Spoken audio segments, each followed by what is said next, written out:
2024 में एक YouTube channel मत खोलना अगर आपके पास इन 6 चीजों की नॉलेज नहीं है तो, वरना आप भी 90% यूट्यूबर्स की तरह अपनी जिंदगी के 1-2 साल बर्बाद कर लेंगे और एंड में कहेंगे कि यूट्यूब तो लक का गेम है। और इन 6 पॉइंट्स में से लास्ट पॉइंट सबसे इम्पोर्टेंट है, क्योंकि वो आपको सिर्फ एक यूट्यूबर नहीं बनाता बल्कि आपको एक रियल इन्फ्लुएंसर बनाता है। इसलिए वीडियो को स्किप करने की गलती बिल्कुल भी मत करना, वरना आपका फेल होना तय है। तो शुरू करते हैं पॉइंट नंबर 1 से, जो की है 2024 के शुरू होते ही आप लोगों ने एक रेजोल्यूशन तो बना ही लिया होगा कि इस साल मैं अपने चैनल पे इतने सब्सक्राइबर्स तो गेन करके रहूंगा ही रहूंगा, या फिर एक नया चैनल बनाऊंगा और उसे किसी भी हालत में मोनेटाइज करवाऊंगा। लेकिन 1 महीना हो गया है और आपको कुछ भी ग्रोथ नहीं दिख रही है और आप ऑलरेडी गिव अप करने की हालत पे हो। इसका रीजन ये है कि आपको पता ही नहीं है कि YouTube का एल्गोरिदम वर्क कैसे कर रहा है। आप जानते ही नहीं हो कि YouTube आपसे चाहता क्या है और बस एक तरफा प्यार की तरह आप अपनी तरफ से एफर्ट डाले जा रहे हो और कोई रिस्पांस नहीं मिल रहा है। YouTube एक सोशल मीडिया प्लेटफॉर्म है जो कि एड रेवेन्यू से अपनी मेन अर्निंग करता है, और हर सोशल मीडिया प्लेटफॉर्म की तरह YouTube को सिर्फ एक ही चीज चाहिए, वो है कि लोग उसके प्लेटफॉर्म पे बने रहे जितनी ज्यादा देर तक हो सकता है उतनी ज्यादा देर तक, तभी YouTube को फायदा होगा। और इसमें YouTube आपकी मदद चाहता है, आपसे एक ऐसा कंटेंट बनवा के जिसको लोग ज्यादा देर तक देखे और YouTube पे बने रहे। लेकिन 90% यूट्यूबर्स इस बात को नहीं समझते हैं और इसलिए यूट्यूब उनका कंटेंट कभी भी ऑडियंस को सजेस्ट नहीं करता है। इसे एक एग्जांपल से समझते हैं। मान लेते हैं आपने एक नया यूट्यूब चैनल खोला और आपने अपनी एक वीडियो अपलोड करी। यूट्यूब उस वीडियो के टाइटल, डिस्क्रिप्शन और कीवर्ड्स के बेसिस पे उस वीडियो को कुछ लोगों को सजेस्ट करेगा, जिसके बाद वो लोग आपकी थंबनेल के बेसिस पे आपकी वीडियो पे क्लिक करेंगे और उसे देखेंगे, जिससे यूट्यूब को ये पता चल जाएगा कि आपकी वीडियो किस तरह के लोगों को पसंद आ रही है। और फिर यूट्यूब सिमिलर इंटरेस्ट वाले लोगों को आपकी वीडियो भेजेगा और फिर चेक करेगा कि वो लोग आपकी वीडियो पे कैसे रिएक्ट कर रहे हैं। यूट्यूब बेसिकली 2 चीजों को ट्रैक करता है, वॉच टाइम और एंगेजमेंट। यूट्यूब देखेगा कि जिन लोगों को उसने आपकी वीडियो सजेस्ट की थी वो कितनी देर तक आपकी वीडियो देख रहे हैं। अगर ऑडियंस उसे काफी देर तक देख रही है या फिर पूरा देख रही है तो यूट्यूब उस वीडियो को और ज्यादा प्रमोट करेगा और ज्यादा से ज्यादा लोगों को दिखाएगा, क्योंकि इस वीडियो की वजह से लोग यूट्यूब पे 7 से 10 मिनट एक्स्ट्रा रुक रहे हैं, जिससे यूट्यूब काफी मोटा पैसा छाप रहा है। वहीं अगर इस वीडियो की ऑडियो रिटेंशन कम होती तो यूट्यूब इसे सजेस्ट करना बंद कर देता, क्योंकि यूट्यूब अपनी ऑडियंस का मूड खराब करके उसे दूसरे सोशल मीडिया प्लेटफॉर्म पे नहीं भेजना चाहता है। ठीक इसी तरह अगर आपकी ऑडियंस आपकी वीडियो पे एंगेज कर रही है, यानी कि लोग उस पर कमेंट कर रहे हैं या फिर उसे शेयर कर रहे हैं, तो भी यूट्यूब आपकी वीडियो को प्रमोट करेगा, क्योंकि अगर आपकी वीडियो शेयर की जा रही है तो लोग बाकी प्लेटफॉर्म को छोड़ के आपकी वीडियो देखने आ रहे हैं, जिससे अगेन यूट्यूब का मेन मोटिव कंप्लीट हो रहा है, लोगों को अपने प्लेटफॉर्म पे रोके रखना। और वहीं अगर आपकी वीडियो पे कुछ ज्यादा कमेंट्स आ रहे हैं तो काफी सारे लोग कमेंट्स का रिप्लाई भी करेंगे, बहसबाजी भी करेंगे और किसी न किसी तरह एंगेज करेंगे, जिससे आपका तो मेंटल पीस खराब हो जाएगा, लेकिन यूट्यूब अपना पैसा छाप लेगा आपको कुछ एक्स्ट्रा मिनट इस प्लेटफॉर्म पे रोक के। लेकिन वही अगर आपकी वीडियो एंगेजमेंट ला के नहीं दे पा रही है या फिर वॉच टाइम ला के नहीं दे पा रही है तो यूट्यूब आपकी वीडियो को यूजलेस समझेगा और उस पर अपना टाइम वेस्ट नहीं करेगा।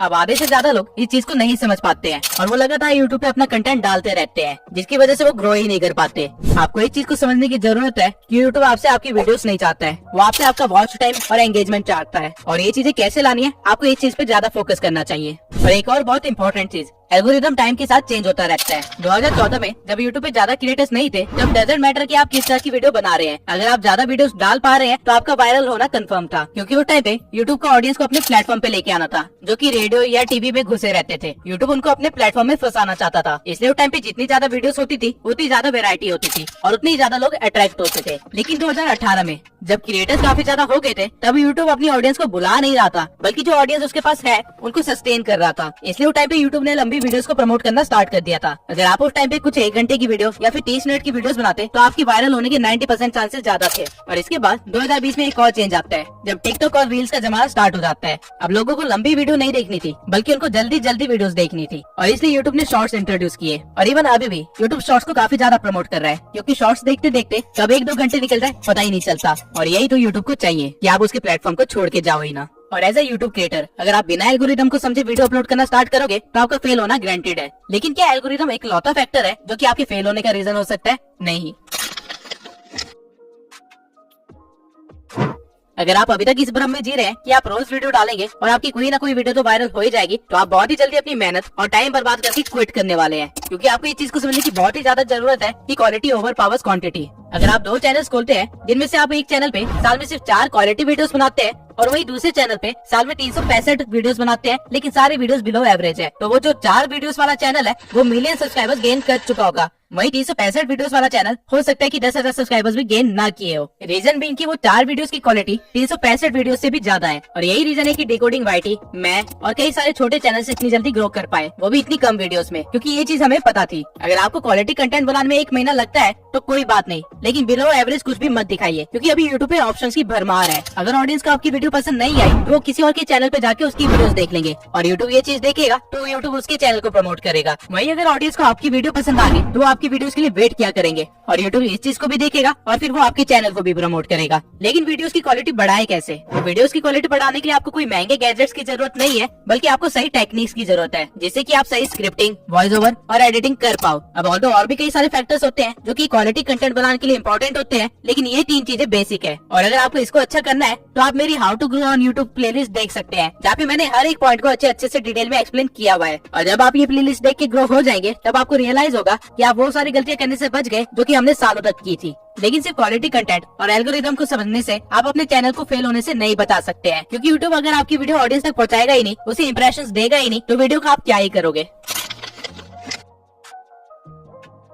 अगर आपको नहीं पता कि रिटर्निंग व्यूअर्स कैसे इंक्रीज करें, या फिर न्यू व्यूअर्स को कैसे गेन करें, या फिर अपनी वीडियो को रैंक कैसे करवाएं, या फिर CTR, RPM, CPM जैसी चीजें क्या होती है, तो आप एक बड़े से जंगल में बिना मैप के निकल चुके हैं, जहाँ पे आधे रास्ते में आपको यूट्यूब नाम का एक शेर खाने वाला है। SEO में रैंक करने के लिए बेसिकली आपको 3 चीजों की जरूरत होती है: टाइटल, कीवर्ड्स और थंबनेल। और इनके सिवाय अपने SEO को ट्रैक करने के लिए और उसे और भी ज्यादा इंप्रूव करने के लिए आपको YouTube के एनालिटिक्स को अच्छी तरह से देखना आना चाहिए, क्योंकि अगर आपको अपना एनालिटिक्स समझ नहीं आ रहा है तो आप अपनी ऑडियंस को नहीं समझ पा रहे हो। एंड अगेन, अगर आप अपनी ऑडियंस को समझ नहीं पा रहे हो तो एल्गोरिदम आपकी मदद नहीं करेगा। अब सही से टाइटल, डिस्क्रिप्शन और हैशटैग्स कैसे डालते हैं, इसके ऊपर मैंने ऑलरेडी एक वीडियो बना रखी है। लेकिन एनालिटिक्स को स्टडी कैसे करें, उसे इम्प्रूव कैसे करें और उसके साथ उसको ऑप्टिमाइज कैसे करें, इसके ऊपर मैंने अभी तक कोई भी वीडियो नहीं बनाई है। तो अगर आप लोग चाहते हैं कि मैं इस टॉपिक पे एक वीडियो बनाऊं तो कमेंट सेक्शन में एनालिटिक्स लिख दीजिए। 1000 कमेंट्स होते ही मैं वीडियो बनाना स्टार्ट कर दूंगा। बस सोचिए, आप सब कुछ सीख जाते हैं और अपने चैनल की क्राइटेरिया को पूरा करने के बाद उसे मोनेटाइजेशन के लिए अप्लाई करते हैं और यूट्यूब आपको रिजेक्ट कर देता है। ऐसा होने की चांसेस बहुत ही ज्यादा है अगर आपको नहीं पता कि यूट्यूब की पॉलिसीज और गाइडलाइंस क्या है।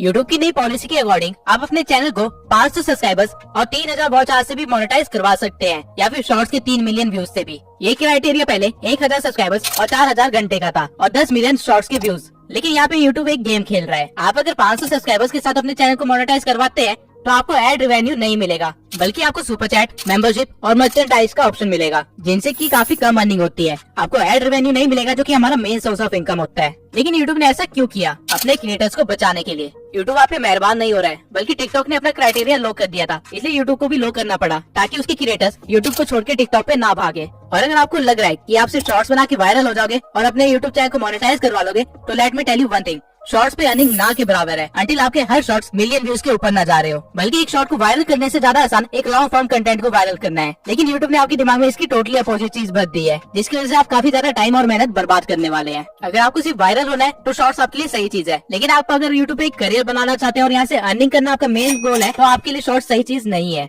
इसके सिवाय AI के ट्रेंड में होने के कारण यूट्यूब ने AI से रिलेटेड भी काफी सारी पॉलिसीज निकाली है, लेकिन इन पॉलिसीज में कहीं पे भी AI वॉइस यूज करने से मना नहीं किया गया है, अंटिल आप किसी और की वॉइस को क्लोन करके अपनी वीडियो बना रहे हो। अगर आप 11 लाइव जैसी किसी वेबसाइट से अपनी वॉइस जनरेट करवा रहे हो तो कोई प्रॉब्लम नहीं है, लेकिन अगर आप उसको बोलते हो कि डोनाल्ड ट्रंप जैसी वॉइस को क्लोन करके आपकी वीडियो बनाए, तो आपके लिए एक प्रॉब्लम है। सेम वे में अगर आप AI से कोई वीडियो 0 से एडिट करवाते हो तो कोई प्रॉब्लम नहीं है, लेकिन अगर आप किसी और का कंटेंट उठा के उसे AI में डाल के कुछ और बनवाते हो और फिर उसे यूट्यूब पे अपलोड करते हो, तो आपके लिए एक बहुत ही बड़ी प्रॉब्लम है। और इवन आप AI की वॉइस को भी लगातार यूज नहीं कर सकते हो डायरेक्टली, वरना वो रीयूज कंटेंट में आ जाएगा। आपको अपनी वॉइस को थोड़ा सा एडिट करना पड़ेगा। ठीक इसी तरह कॉपीराइट क्या है, इससे कैसे बचा जाता है और सही तरीके से किसी को एट्रीब्यूट्स कैसे दिए जाते हैं ताकि कभी लीगल केस में ना फंसे, इन सब की नॉलेज होना बहुत ही जरूरी है। वरना मैं ऐसे भी कई क्रिएटर्स को जानता हूँ जिनके मिलियंस में सब्सक्राइबर्स थे, लेकिन ये पॉलिसी गाइडलाइंस को वायलेट करने की वजह से रातों रात उनका चैनल गायब हो गया। कॉपीराइट के ऊपर मैं अलग से एक डेडिकेटेड वीडियो जरूर बनाऊंगा, क्योंकि ये एक बहुत ही बड़ा टॉपिक है और साथ में काफी कॉम्प्लेक्स भी है। आप कह सकते हैं कि इसको समझाने के लिए एक लॉ की डिग्री होना बहुत ही जरूरी है, क्योंकि यूट्यूब की कॉपीराइट पॉलिसी USA के एक्ट के अकॉर्डिंग चलती है। लेकिन इससे डरने की कोई भी बात नहीं है, बस आपको थोड़ी सी नॉलेज होनी चाहिए ताकि आपका करियर बच सके।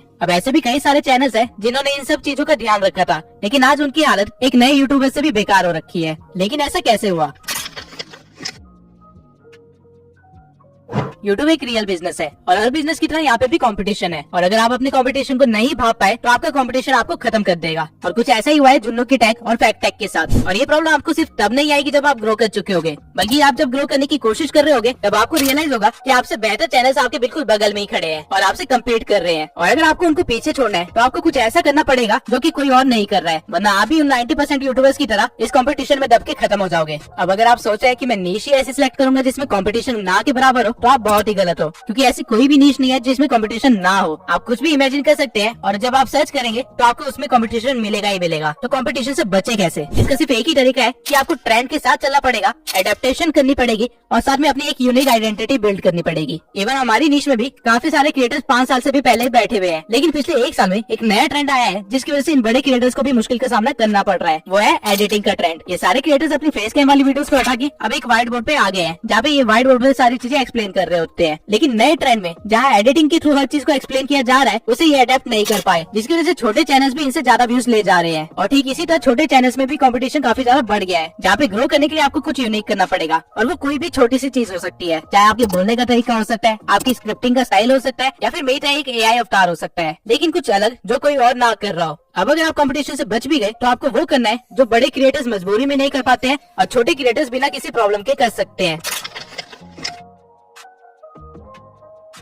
2024 में हर क्रिएटर को पता है कि उसकी ऑडियंस की वैल्यू कितनी है, इसलिए वो रेगुलर बेसिस पे Q&A और लाइव स्ट्रीम्स करते रहते हैं। लेकिन अगर आपने इन चीजों को इग्नोर करने की गलती की तो आपका यूट्यूबर बनने का सपना सपना ही रह जाएगा। ऑडियंस को कोई सेलिब्रिटी नहीं चाहिए, बल्कि उनको एक मेंटोर या फिर एक फ्रेंड चाहिए जिससे वो इन्फ्लुएंस हो सके या फिर जिनके साथ वो आगे बढ़ सके। और ये डिफरेंस आप तभी क्रिएट कर सकते हैं अगर आप उनसे एंगेज हो, डायरेक्ट DM के थ्रू, कमेंट्स के थ्रू, Q&A के थ्रू या फिर लाइव स्ट्रीम के थ्रू। जब तक मेरे इस चैनल पे 10,000 सब्सक्राइबर्स नहीं हो गए थे, तब तक मैं अपने इंस्टा पे डायरेक्ट DM के थ्रू हर एक बंदे का रिप्लाई किया करता था और उनकी हेल्प करता था। मैं पर्सनली भी काफी लोगों को गाइड किया है और मैसेजेस के थ्रू मैंने 1000 से भी ज्यादा लोगों से एंगेज किया है और उनको इस बात से खुशी मिलती है। वो लोग मुझे एज ए यूट्यूबर से बढ़ के एक फ्रेंड और एक मेंटोर की तरह देखते हैं और अनकंडीशनली सपोर्ट भी करते हैं। और इसी वजह से मेरा नेटवर्क भी इतना स्ट्रॉन्ग हो पाया, जिसकी वजह से मुझे काफी सारे नए यूट्यूबर से मिलने का मौका मिला और काफी सारे स्ट्रगलर्स से भी मिलने का मौका मिला और हम सब एक दूसरे की हेल्प करते हुए आगे बढ़े हैं। जैसे कि मेरी पिछली वीडियो का थंबनेल देवेश ने बनाया था, जिसको मैंने हेल्प की थी यूट्यूब पे ग्रो करने के लिए। आप एक बार जाके उसका चैनल भी देख सकते हैं। इवन आर्टिस्ट होने से पहले मैं कम से कम 20 से लेकर 30 DMs का रिप्लाई करता हूँ और इससे एक ऐसा इम्पैक्ट बना है कि कल को अगर मैं कोई एक नया चैनल भी खोलता हूँ, भले कुकिंग के ऊपर ही क्यों ना हो, वो लोग मेरे को सपोर्ट करेंगे। डजंट मैटर कि मैं क्या कर रहा हूँ। जैसे जैसे चैनल ग्रो होने लगता है, आपके पास काम बढ़ने लगते हैं और आपके पास ऑडियंस से एंगेज करने का उतना ही कम टाइम बचता है। लेकिन मेक श्योर जिन्होंने इस चैनल की स्टार्टिंग में आपको सपोर्ट किया था,